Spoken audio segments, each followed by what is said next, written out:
วัสดีพ่อแม่พี่น้องทุกคนนี่ก็มาเฮ็ดเวียกคือเก่าเนาะเราเกี่ยมบนเทคันเนาะเล็กครับเอาเล็กเส้นมาซ้อนขาที่เกี่ยมมืออื่น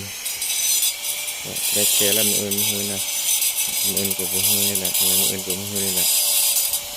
ที่แค่ที่นี่คนก็สิโตแล้ว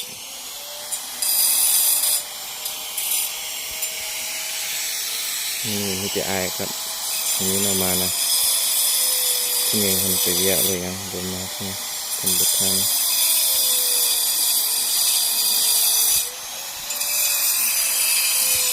ยังอีก2 สาว 3 สาว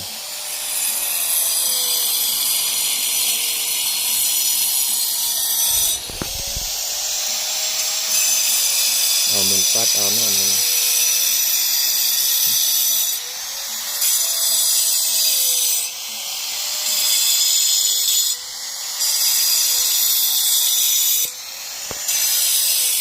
บริจ้างเพื่อนเนาะนี่นะเขาเฮ็ดเองมีแต่เป็นออกแบบออกให้แล้วก็ตั้งเสาให้แล้วก็เขาเฮ็ดเองมีแต่เป็นไม่ได้วางตัวเป็นมาเบิ่ง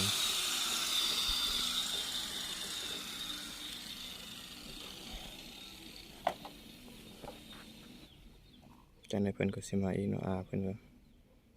เป็นจะมาเบิ่งให้ยำก็เองเมื่อเจอยำตัดหลังคาหันแม่นพวกให้เคยพวกเพิ่นมาจะมาตัดให้โดยนำใส่ประตู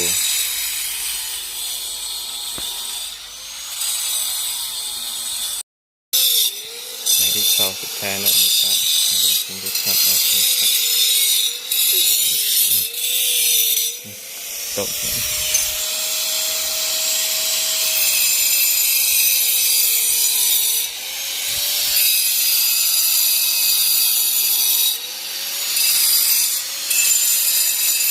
ฝนตกแล้วนะฝนตกแล้ว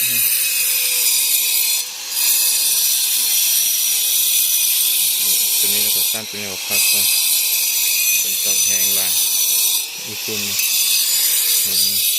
มาแล้วมันขึ้นจะโต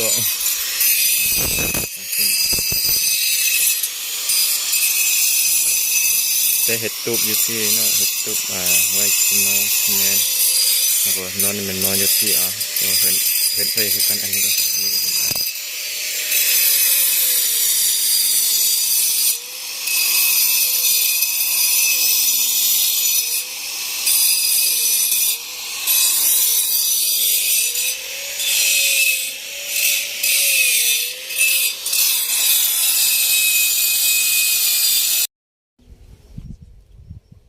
เปิ้นเปล่าฮะ10 เซนมามันเสือเขาส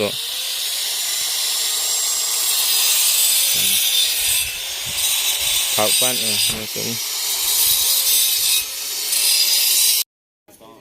วันนี้ก็มีน้องพี่น้องมาสวยมาเล็ก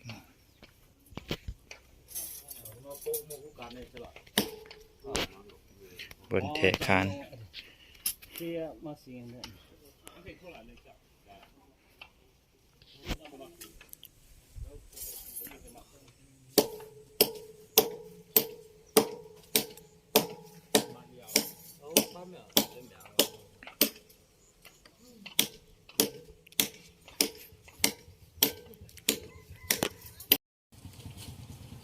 ใครสิสนอมันเล็กนะ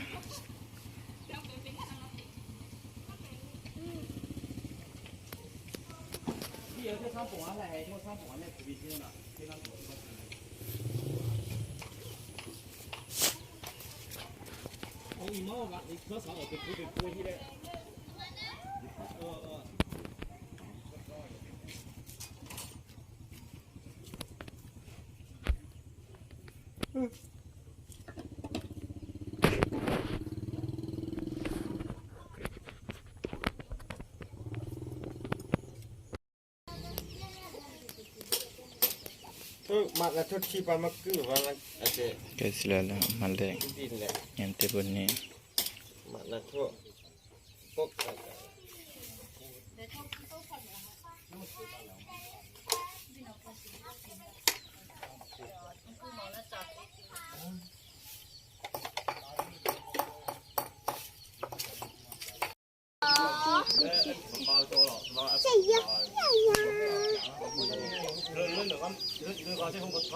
แล้วเนาะวันนี้นะอื่นเอาไม่เป็นมาใส่แล้วก็เทขัน